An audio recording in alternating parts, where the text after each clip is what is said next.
이튿날 떠나 가이사라에 이르러 7집사 중 하나인 전도자 빌립의 집에 들어가서 머무르니라. 그에게 딸 넷이 있으니 처녀로 예언하는 자라.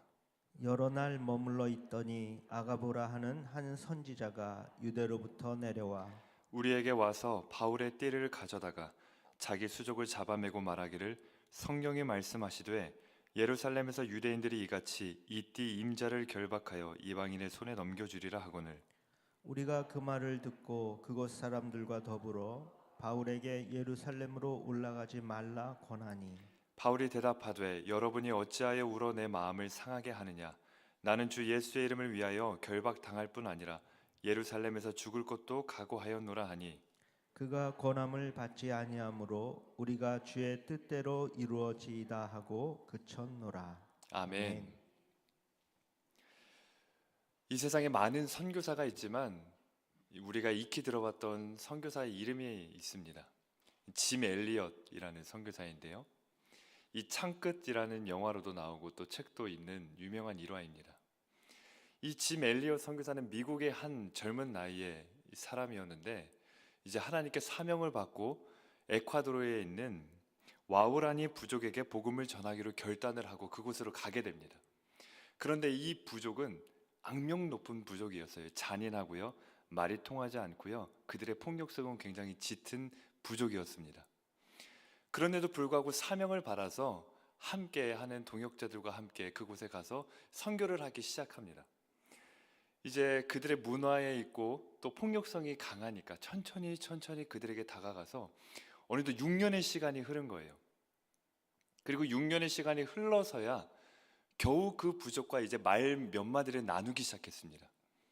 그때서 이제 어떻게 보면 선교다운 선교 같은 그런 일들이 시작되게 됐는데, 이제 막 말을 트기 시작한 그 6년째 해, 이 짐 엘리엇 선교사는 순교하게 됩니다. 그 부족에게 창끝에 찔려서 죽게 돼요. 그때 이 미국의 한 신문사에서는 헤드라인에 이렇게 기록해 놨습니다. 이 얼마나 불필요한 낭비인가. 그 짐 엘리엇이라는 젊은 선교사의 죽음을 가리켜서 이 얼마나 불필요한 낭비냐라고 얘기하는 거예요. 만약에 짐 엘리엇이 그곳에 선교사로 가지 않고 그냥 그 본국인 미국에 잘 살고 있었으면 이 세상에서 잘 먹고 잘 살고 또 사회에 기여할 수 있는 충분한 성공적인 사람이 됐을 텐데, 이 얼마나 안타까운 젊은이를 잃은 불필요한 낭비냐라고 이야기를 하는 겁니다. 그런데 이 선교사가 살아생전에 늘 이렇게 기도를 했다고 해요. 하나님, 저는 긴 삶을 원하지 않습니다. 다만 예수님과 같이 꽉 찬 인생을 살기를 원합니다. 그렇게 기도를 했다고 합니다. 그래서인지 이 와오라니 부족이 창을 들고 오면서 심장을 찌를 때, 자기가 지금 이 심장이 찔리고 나면 죽고 남게 될 아내와 자식들을 생각해서 준비하고 있었던 권총에 손이 가기는 했습니다. 그런데 손이 갔지만 끝내 권총을 꺼내지 않고 그들에게 말을 꺼냈어요. 권총이 아니라 말 한마디 꺼내보고 죽게 됩니다. 그 말이 무엇이냐면, 나는 당신의 친구입니다. 나는 당신의 친구입니다. 그 창에 심장이 찔리면서 끝까지 외쳤던 그 절규가 나는 당신의 친구입니다 라는 고백입니다. 지금 우리가 읽은 이 본문 말씀에 등장하는 바울이 마치 그런 모습으로 나아가고 있는 걸 보게 됩니다. 이 짐 엘리엇이라는 선교사가 어떻게 그런 죽음 가운데서도 총을 꺼내지 않고 나는 당신의 친구입니다라는 말을 꺼낼 수 있었을까요? 그건 자기가 그 하나님의 심판을 받아 죽어 마땅한 사람인데도 불구하고 하나님께서 심판하지 않고 하나뿐인 아들을 내어주신 사랑을 경험했기 때문입니다. 그래서 아직 하나님 나라에 갈 준비가 안 된 그들에게 향해 총구를 차마 겨눌 수가 없었던 거예요. 그런데 이 바울도 오늘 그런 모습으로 나아가고 있습니다. 우리가 사도행전 익히 아는 내용인데요, 3차 전도 여행의 이야기가 사도행전에 나옵니다. 이제 바울은 3차 전도 여행을 하게 되는데, 1차 전도 여행은 2년, 2차 전도 여행은 3년, 3차 전도 여행은 5년. 그래서 바울은 총 10년 정도의 기간을 선교를 하게 됩니다.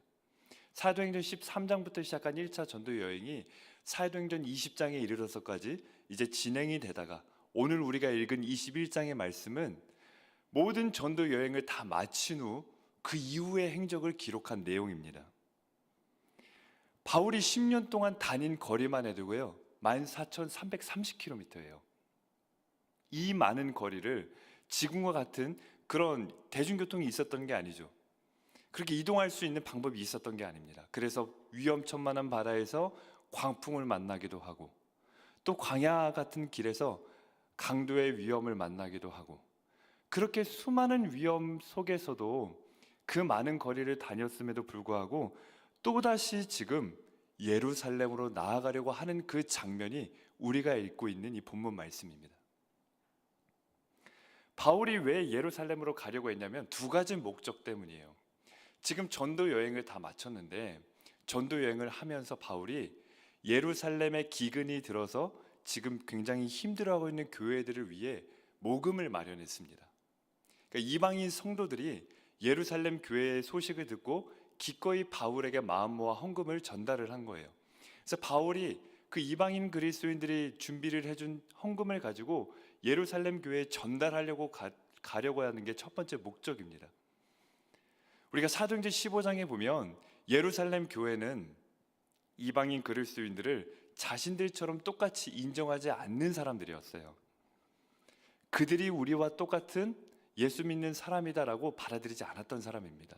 편견을 갖고 있었고 또 배척하던 외면하던 그런 미워하는 마음들이 있었습니다. 그래서 바울은 더 전하고 싶었던 거예요. 예루살렘 교회가 그토록 무시하고 멸시하던 이방인 그리스도인들이 도리어 예루살렘에 어렵다는 형편의 소식을 듣고 마음 모아 마련해준 헌금을 전달하기만 한다면 이전에 없었던 화합이 펼쳐질 것을 꿈꾸면서 이 헌금을 전달하려고 했던 겁니다. 그것이 첫 번째 목적이고요. 두 번째 목적은 로마로 가기 위해서 예루살렘으로 가려고 했습니다. 예수님께서 말씀하시기를 땅끝까지 가서 복음을 전하라고 말씀을 하셨는데 바울은 정말로 그걸 의미적으로만 그냥 받은 게 아니라 이 실제적으로 땅끝까지 가기를 원했던 사람입니다. 그래서 로마를 가기를 원했습니다. 왜냐하면 그 당시 사람들이 생각할 때 이 세상의 끝, 이 세상의 땅의 끝이라고 생각했던 곳이 로마이기 때문이에요. 로마에 가는 게 땅끝에 가는 개념이었기 때문에 어떻게 해서든지 로마에 가려고 했었고요. 로마에서도 복음을 가장 받아들이기 어려운 사람, 예수님을 영접하기 가장 어려운 사람에게 복음을 전하기 원했습니다. 그 사람이 누굴까요? 황제입니다. 황제. 모든 것을 가진 자, 권력과 부와 명예. 그래서 로마로 가서 그 황제들을 만나기 위해 예루살렘으로 갔습니다. 왜냐하면 예루살렘에 가면 정치범으로 끌려갈 예정이었거든요. 지금 바울은 그냥 평민이에요. 더 이상 어떤 특별한 자격과 지위와 힘이 없습니다. 이런 바울이 로마에 갈 수 있는 방법은 죄인으로 압송돼 가는 것뿐이에요. 그러면 돈도 들지 않고요. 그리고 본인이 그토록 만나서 복음을 전하려고 하는 황제들을 싫어도 만나게 되는 거예요. 재판을 받아야 되니까요. 그래서 그렇게 로마에 끌려가게 돼서 총독들도 만나면서 복음을 전하게 되게 그런 장면을 보게 됩니다. 바울은 이렇게 두 가지의 분명한 목적을 가지고 예루살렘으로 가려고 했습니다. 그런데 이렇게 분명하고 좋은 목적을 가지고 가려던 바울에게 성령님께서 오늘 이렇게 말씀하고 있습니다. 우리 사도행전 20장 23절 말씀 함께 보겠습니다. 사도행전 20장 23절입니다. 함께 보겠습니다. 오직 성령이 각 성에서 내게 증언하여 결박과 환난이 나를 기다린다 하시나. 지금 바울이 이 목적을 가지고 가려고 하는데 성령님께서 뭐라고 말씀하고 있냐면요, 거기에 가면 결박과 환난이 기다리고 있다라는 거예요. 근데 바울이 직접 성령님께 이 말씀을 들은 것뿐만 아니라 다른 사람을 통해서도 또 듣게 됩니다. 아가보라는 선지자가 유대에서부터 와가지고 바울이 띠고 있는 띠를 잠시 가져다가 자기의 몸에 두르고 이 포승줄처럼 묶은 다음에 얘기하는 거예요. 당신이 예루살렘으로 가면 이렇게 끌려가고 체포될 거다. 그렇게 아가보라는 선지자를 통해서도 듣게 되고요. 또 두로에 있는 이 이방인 그리스도인들에게 또 그 소식을 듣게 됩니다. 가지 마십시오. 위험합니다. 가면 죽을지도 모릅니다. 그러니까 바울은 아름다운 목적을 갖고 있었지만 본인이 직접 성령님께 결박과 환란이 기다린다는 말씀을 들었고, 또 충분히 신뢰할 수 있는 한 선지자로부터 또 그 이야기를 들었고, 또 사랑하는 제자들에게 또 그 이야기를 듣고 있는 거예요. 가면 결박과 환란이 기다리고 있다. 모두가 바울을 만류했습니다. 모두가 가지 말라고 했어요. 성령님마저도 그곳에 기대하는 것과 달리 결박과 환란이 기다리고 있을 것이다 라고 말씀하셨습니다. 그 이야기를 들은 바울은 이렇게 이야기를 합니다. 내가 달려갈 길과 주 예수께 받은 사명 곧 하나님의 은혜의 복음을 증언하는 일을 마치려 하면은 나의 생명조차도 조금도 귀한 것으로 여기지 아니한다. 그렇게 대답하면서 나아갔던 거예요. 도대체 어떻게 그럴 수 있을까요? 성령님에게도 들었고요, 선지자에게도 들었고요, 제자들에게도 들었습니다. 충분히 안 가도 이상한 게 없는 상황이에요. 그런데 바울은 내가 은혜의 복음을 전하기 위해서는 이 생명조차도 조금 더 아깝지 않다라고 고백하면서 나아갔던 거예요. 사도행전 20장 22절에 그 단서가 나옵니다. 우리 사도행전 20장 22절 말씀 함께 보겠습니다. 보라, 이제 나는 성령에 매여 예루살렘으로 가서 무슨 일을 당하는지 알지 못하노라. 아멘. 지금 바울이 고백하는데 성령에 매여 가고 있다고 말씀하고 있는 거예요. 어디에 매여 간다고요? 성령에 매여 간다고요. 바울이 그렇게 결박과 환란이 기다린다는 예고를 들었음에도 불구하고 그 사명의 끈을 놓지 않고 나갈 수 있었던 이유는 성령에 매여 있었기 때문입니다. 우리가 왜 하나님께 사명을 받고도 하나님이 주신 사명을 알고도 그 길을 중단하거나 머뭇거리거나 뒤돌아서는 걸까요? 그 이유는 우리가 성령에 매여 있지 않고 상황에 매여 있기 때문입니다. 상황에 매여 있으면 사명의 끈을 놓게 되는 거예요. 그런데 성령에 매여 있으면 사명의 끈을 붙잡고 나가게 될 줄 믿습니다. 지금 바울은 결박과 환란이라는 상황에 매여 있지 않다라는 거예요. 그 결박과 환란이라는 상황이 나를 맬 수 없다라는 겁니다. 왜냐하면 자신은 이미 그것을 초월한, 그 안에서도 보호하시고 인도하시는 성령님께 매인 바 되었다. 아무리 결박과 환란이라도 나를 맬 수 없다라고 고백하면서 성령에 매여 나는 그 길을 간다라고 고백하고 있습니다. 그렇게 성령에 매여 예루살렘으로 가는 바울의 모습은 마치 십자가에 죽으러 가시는 예수님의 발걸음과 참 닮아 있습니다. 지금 본문 말씀에 보면 유대인들이 결박하여 이방인의 손에 바울을 넘겨줄 것이다 라고 예언을 하고 있는데요, 예수님께서 예루살렘 성에 입성하셨을 때도 똑같이 기록되어 있습니다. 누가복음 18장 32절에 보면 인자가 이방인들에게 넘겨져 희롱을 당하고 능욕을 당하고 침뱉음을 당할 것이다 라고 말씀하고 있는 거예요. 예수님께서 이방인들의 손에 넘겨져서 십자가에 못 박히셨듯이 바울이 그 주님이 걸어가신 걸음을 따라 걷고 있는 겁니다. 그리고 모두가 가지 말라고 했을 때 바울이 이렇게 얘기해요. 아까 우리가 본 것처럼 나는 그 은혜의 복음을 전하기 위해서 간다. 그리고 주의 뜻대로 이루어지길 원한다라고 고백합니다. 예수님께서 십자가를 앞둔 그 밤 겟세마네에서 하나님께 이렇게 간절히 기도합니다. 아버지, 만일 아버지의 뜻이거든 이 잔을 내게서 옮기시옵소서. 그러나 내 원대로 마시옵고 아버지의 뜻대로 되기를 원합니다. 십자가 앞에서 아버지의 뜻대로 되길 원한다고 고백했던 예수님의 고백처럼 바울도 지금 결박과 환난 앞에서 하나님의 뜻대로 되길 원합니다. 고백하며 나아가고 있는 거예요. 사명의 길은 어떤 특별한 남다른 길이 아닙니다. 사명의 길은 우리 모두가 다 똑같은 길입니다. 하나님께서 우리에게 걷게 하시는 사명의 길은요, 예수님이 먼저 걸어가신 그 십자가의 길입니다. 바울은 그 예수님의 뒷모습을 보면서 따라 걸어갔을 뿐이에요. 이렇게 성령에 매여 있어도 바울처럼 나아갈 수 있지만 때로는 성령에 매여 있어도 우리가 그 사명의 끈이 놓아질 때가 있습니다.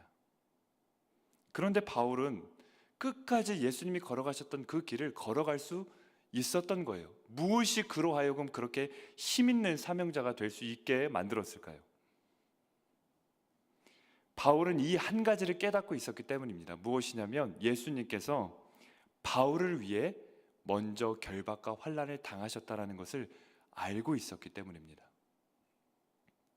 예수님을 박해하던 바울을 위해서 예수님이 능욕과 핍박을 받으셨다는 것을 깨달았기 때문입니다. 예수님을 핍박하던 바울을 위해서 예수님이 십자가에 죽었다는 사실을 경험했기 때문입니다. 그래서 바울은 갈라디아서 2장 20절에도 이렇게 고백하고 있는 거예요. 내가 그리스도와 함께 십자가에 못 박혔나니 그런즉 이제는 내가 사는 것이 아니라 오직 내 안에 그리스도께서 사는 것이다 고백합니다. 그러면서 나를 사랑하사 나를 위하여 자기 자신을 버리신 하나님의 아들을 믿는 믿음 안에서 내가 살고 있다 고백하는 거예요. 나를 위해서 자기 자신을 버리신 하나님의 아들의 사랑을 경험했기 때문에 그 사명의 끈이 흐려지지 않고 놓이지 않았던 겁니다. 사명을 감당하면서 살아가는데 가장 힘든 이유가 뭘까요? 우리에게 주신 사명이 있습니다. 그리고 사명을 지금까지 붙잡고 살아가고 있어요. 그런데 그 사명을 붙잡고 걸어가는데 힘든 이유가 무엇이냐면요, 다른 게 아닙니다. 그건 예수님의 사랑을 경험하고 있지 못하면서 걸어가려고 하기 때문입니다. 사랑 없이는 사명을 감당할 수가 없는 거예요. 그런 의무감만 남고 책임감만 남게 됩니다. 메말라 버리는 거예요. 강팍해지는 겁니다. 사명의 길을 걸어가는 그 잣대로 도리어 다른 성도를 평가하고 그걸로 판단하고 비판하게 되는 어긋난 모습으로 나아가게 되는 겁니다. 바울은 자기를 향한 예수님의 사랑을 경험하면서 그 안에 잠기면서 걸어갔던 거예요. 그래서 이렇게 로마서에서 고백하고 있습니다. 로마서 8장 38절로 39절 말씀입니다. 우리 함께 합독하겠습니다. 내가 확신하노니 사망이나 생명이나 천사들이나 권세자들이나 현재일이나 장래일이나 능력이나 높음이나 깊음이나 다른 어떤 피조물이라도 우리를 우리 주 그리스도 예수 안에 있는 하나님의 사랑에서 끊을 수 없으리라. 아멘. 끊을 수 없는 사랑 속에 머물 때 사명 또한 끊어지지 않는 줄 믿습니다. 우리의 사명이 끊어지는 이유가 가정이 힘들고 물질이 없고 건강이 힘들어서 그럴 수도 있지만 돌이켜보면 힘들었던 그때도 묵묵히 그리고 기꺼이 사명의 길을 걸어갔던 시간이 분명히 있거든요. 그땐 무슨 힘으로 그렇게 걸어갔냐는 거예요. 그땐 무슨 열정으로, 무슨 마음으로 가정에 그렇게 힘이 들고 자녀가 말도 듣지 않고 내 사업과 건강이 좋지 못한데도 어떻게 그 사명의 길을 걸어갈 수 있었는가 돌이켜보면 끊어지지 않는 하나님의 사랑 속에서 나를 향한 그 주님의 사랑 속에서 잠겨서 갔기 때문입니다. 십자가를 현재적인 경험으로 살아가야 됩니다. 저 십자가는 오늘의 십자가가 돼야 되는 거예요. 옛날 내가 한창 신앙생활 잘했을 때 그때의 십자가가 아니라 오늘 나의 십자가, 오늘 나를 위해 죽으신 예수님, 오늘 나를 위해 하나뿐인 아들을 보내주신 하나님, 그 은혜로 살아가야 됩니다. 주 예수의 이름을 위하여서 사명의 길을 걸어갔던 사람이 또 한 사람이 있습니다. 바로 주기철 목사님이신데요. 주기철 목사님께서는 신사참배 거부 운동을 하다가 총 5번 감옥에 투옥하게 됩니다. 그리고 마지막 5번째는 정말로 악랄하고 힘든 투옥이었습니다. 이렇게 5번째 감옥에 갇혔을 때 일본 군들이 주기철 목사님에게 특단의 조치를 취해요. 어떤 조치를 취했냐면 집으로 외출을 보냈습니다.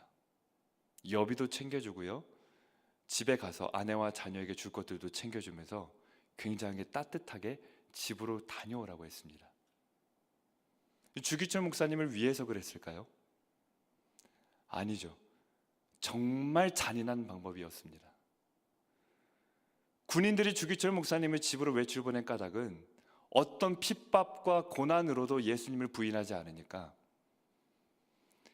남편 없이 혼자 힘들어하는 아내를 보면, 아버지 없이 자라나고 있는 자식 얼굴 보면 예수님 부인할까봐 그 마음을 흔들려고 집으로 외출을 보낸 겁니다. 그걸 알면서도 목사님은 이제 갈 수밖에 없었죠. 집으로 이제 외출을 갔습니다. 그 집으로 향하는 발걸음이 어땠을지 가늠이 되질 않습니다. 그렇게 묵묵히 걸으면서 집으로 향했는데 이제 집에 오셔서 문을 두들기기 시작하는 거예요. 이제 열어달라고. 얼마나 그리운 남편의 목소리와 아버지의 목소리였겠어요. 당장이라도 이 문을 부셔서라도 진짜 내 남편의 목소리가 맞는지, 너무 보고 싶어서 내가 환청을 드린 건 아닌지, 내가 한 번이라도 더 안겨보고 싶은 그 아버지가 정말로 왔는지 당장이라도 나가보고 싶었을 겁니다. 그런데 찾아온 그 주기철 목사님의 두드림에 아내셨던 오정모 여사님은 이를 악물면서 이렇게 대답을 했다고 합니다. 살아서 돌아오면 내 남편이 아닙니다. 이 말 한마디만 남긴 채 끝내 문을 열어주지 않았습니다. 왜요? 문을 열고 만나면 마음이 약해질 걸 알았기 때문이에요.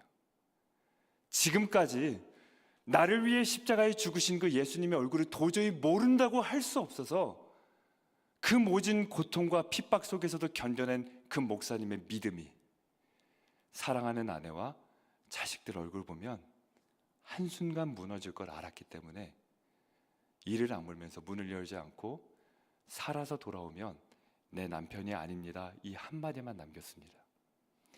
그리고 그 아내의 응답을 들은 목사님은 다시금 뒤돌아서 감옥으로 돌아오셨어요. 그리고 정확히 1년 뒤 그 감옥에서 순교하게 됩니다. 감옥에 돌아와서 순교하기 전에 남긴 편지에 보면 문을 열어주지 아내를 향한 고마움을 기록을 해놨어요. 그때 당신이 문을 열어줬다면 나는 정말 무너졌을지도 모르지만 그렇게 당신이 힘든데도 지켜준 까닭에 내가 예수님 부인하지 않고 순교할 수 있게 만들어줘서 너무 고마웠다. 우리 하늘 한복판에서 만나자. 그렇게 말을 남겼습니다. 아무도 관심을 두지 않는 그 부족의 창에 심장이 찔려 죽은 짐 엘리엇 선교사. 10년 동안 선교 여행을 하다가도 그걸로도 부족해서 결박과 환난을 기다리는 예루살렘으로 갔던 바울 사도. 그리고 사랑하는 아내와 그 자녀의 얼굴을 정말로 보고 싶지만 끝끝내 참으며 예수님의 이름을 지킨 주기철 목사님. 사명을 쫓아간 이 사람들의 인생은 정말로 그냥 허망한 낭비에 불과한 걸까요? 아무런 가치 없이 산 그런 인생에 불과한 겁니까? 짐 엘리엇 선교사를 통해서 그 부족이 회심했을 뿐만 아니라 그 선교사님의 심장에 창을 찔렀던 그 사람은 죽어가면서까지 나는 당신의 친구입니다라는 그 선교사의 말이 도저히 받아들여지지 않아서 그러던 중에 복음을 받아들이게 되고요. 놀랍게도 짐 엘리엇 선교사님의 아들과 동역하는 목회자로 세워졌습니다. 결박과 환난이 기다린다 할지라도 자기의 생명조차 조금 더 귀한 곳으로 여기지 않으며 예루살렘으로 갔던 바울 때문에 오늘 우리에게까지 복음이 전파되었고, 그리고 초대교회는 그 순교의 정신을 이어받아서 지금까지 교회가 존재할 수 있었습니다. 일사각오의 믿음을 지켰던 주기철 목사님의 신앙의 유산 때문에 신사참배 앞에서 굴복했던 수많은 교회와 목회자들과 성도들이 그 앞에서 회심하고 울며 자기의 마음을 찢으며 하나님께 돌이켜서 한국교회의 순교의 신앙이 지금까지 이어올 수 있었던 겁니다. 이 모든 것은 그때 당시엔 한 개인의 허무한 죽음처럼 밖에는 보이지 않았습니다. 그러나 하나님께서는 한 개인의 죽음을 통해 한 민족을 바꾸셨고 한 나라를 바꾸셨습니다. 2025년 우리가 걸어가야 될 사명의 길이 있습니다. 그 길에 어떤 결박과 환란이 기다릴지 모르지만 우리가 가야 될 길입니다. 내가 가야 될 예루살렘이 있다면, 우리 가자 공동체가 가야 될 예루살렘이 있다면 결박과 환란이 기다린다 할지라도 주 예수의 이름을 위하여 나아가는 우리가 되는 은혜가 있기를 바랍니다. 하나님께서 주 예수의 이름을 위하여 나아가는 한 사람을 통해 한 민족을 바꾸시고요, 주 예수의 이름을 위하여 나아가는 한 교회를 통해 한 나라를 바꾸십니다. 그 한 사람이 바로 내가 되고 그 한 교회가 바로 우리 가자 공동체가 되는 은혜가 있기를 간절히 소망합니다. 우리가 함께 마음을 담아 하나님께 찬양하며 나아가기 원합니다. 우리 하나님의 은혜로라는 찬송인데요, 이 찬송가의 가사처럼 이 쓸데없는 자를 하나님이 구속해 주셨습니다. 사명 주셨습니다. 그것 다시 붙잡고 나아가는 마음으로 함께 찬양하며 나아갑니다.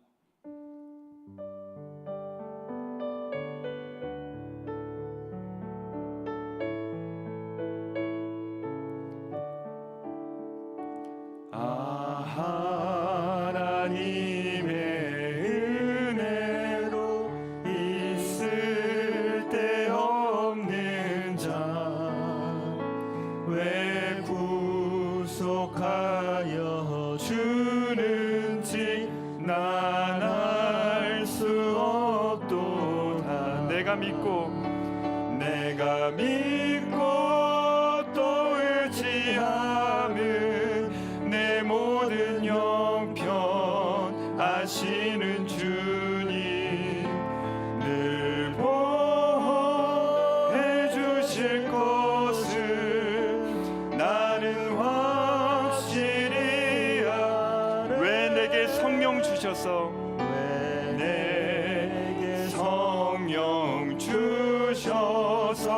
내 마음 감동해 주 예수 믿게 하는지 난 알 수 없도다. 내가 믿고 또 의지하는 내 모든 형편 아시는 주님 늘 보호해 주실 것을 나는 확실히 내가 믿고 또 의지함을 내 모든 형편 아시는 주님 늘 보호해 주실 것을 나는 확실히 아네. 이 시간 함께 기도할 때 하나님, 내가 믿고 또 의지하는 것은 상황이 아닙니다. 물질이 아닙니다. 내 모든 형편을 아시는 하나님이십니다. 나를 구원하신 하나님이십니다. 내게 사명 주신 하나님만이 내가 믿고 의지하는 하나님이십니다. 그 하나님이 나를 부르시고 내게 사명 주셨으니 이제는 우리 또한 성령에 매이고 그 십자가의 사랑에 잠겨서 우리가 한 해 동안 걸어가야 될 그 예루살렘, 이제는 외면하지 않고 가는 은혜가 있게 하여 달라고, 놓았던 사명의 끈을 다시금 붙잡게 해달라고 이 시간에 다 함께 주의 이름 부르며 기도하며 나아갑니다. 주여, 하나님, 우리에게 주신 그 사명의 길이 있습니다. 우리 가정에게 주신 사명이 있습니다. 우리 공동체와 내게 주신 하나님의 귀한 사명의 길이 있습니다. 하나님, 그동안 힘들 것 같아서, 그동안 어려울 것 같아서 외면하고 가지 않았던 그 예루살렘, 이제는 우리가 함께 걸어갈 수 있도록 하나님 인도하여 주시옵소서. 그 길을 걸어간 수많은 믿음의 선배들처럼, 그 길을 먼저 가신 우리 주 예수 그리스도처럼 그 발자국을 따라가는 우리 공동체가 될 수 있도록 하나님 역사하여 주시옵소서. 나를 향한 하나님의 사랑 없이는 우리가 사명을 감당할 힘이 없습니다. 내게 주시는 하나님의 은혜 없이는 내가 사명의 길을 갈 힘이 안 됩니다. 하나님, 나에게 그 은혜를 주시고 나에게 그 사랑을 경험케 하여 주시옵소서. 십자가가 오늘의 십자가가 되게 하여 주시고 예수님이 오늘의 예수님이 되게 하여 주셔서 그 경험 속에 잠겨 그 주님의 은혜 속에 잠겨서 사명의 길을 걸어갈 수 있는 우리가 될 수 있도록 하나님 역사하여 주시옵소서. 결박과 환난이 기다린다 할지라도 놀라운 일을 행하시는 하나님, 놀라운 열매를 맺으시는 하나님, 그 하나님의 손길과 역사를 바라보며 의심치 않고 그 길을 걸어갈 수 있는 우리가 될 수 있도록 하나님 역사하여 주시옵소서. 한 생명을 위해서라면, 한 영혼을 위해서라면, 한 사람을 위해서라면, 그렇게 구원을 위해서라면 하나님, 우리가 기꺼이 나아갈 수 있는 사명자들이 되게 하여 주시고 우리의 가정 가운데, 우리의 교회 가운데, 내 삶 가운데 주신 그 사명만을 붙잡고 나아갈 수 있도록 하나님 역사하여 주시고 붙들어 주시옵소서. 하나님 인도하여 주시옵소서. 하나님, 죄송합니다. 내게 주신 사명이 있는데 언젠가부터 상황에 매여 그 길을 걸어가지 않고 있습니다. 언젠가부터 주님의 사랑과 멀어져서 의무와 책임감만 남아 비판과 판단 속에 입으로만 그 길을 걸어갔던 내 모습을 회개합니다. 이제는 성령에 매이고 그 십자가의 사랑에 잠겨서 2025년 한 해 동안 내가 가야 될 그 예루살렘, 우리 공동체가 그 가야 될 예루살렘, 이제는 머뭇거리고 외면하지 않고 걸어갈 수 있도록 인도하여 주시옵소서. 우리가 가는 그 길에 결박과 환난을 기다린다 할지라도 나를 위하여 그 모든 고통을 기꺼이 감내하신 주님의 모습 바라보면서 나 또한 그 길을 걸어갈 수 있도록 인도하여 주시옵소서. 사명의 길을 걸어갈 때 때로는 아무것도 아닌 것 같지만 그 아무것도 아닌 모습을 통해서 놀라운 열매를 맺고 계신 하나님만 믿고 의지하며 나아갈 수 있도록 역사하여 주시옵소서. 이 시간 그 하나님만 바라보는 마음으로 귀한 예물을 드립니다. 하나님께서 크신 복으로 채워주셔서 더 많은 물질과 우리의 삶, 우리의 모든 시간과 인생을 우리 아버지 되신 하나님께 기꺼이 드리는 우리 공동체가 될 수 있도록 인도하여 주시옵소서. 예수님의 이름으로 기도합니다. 아멘.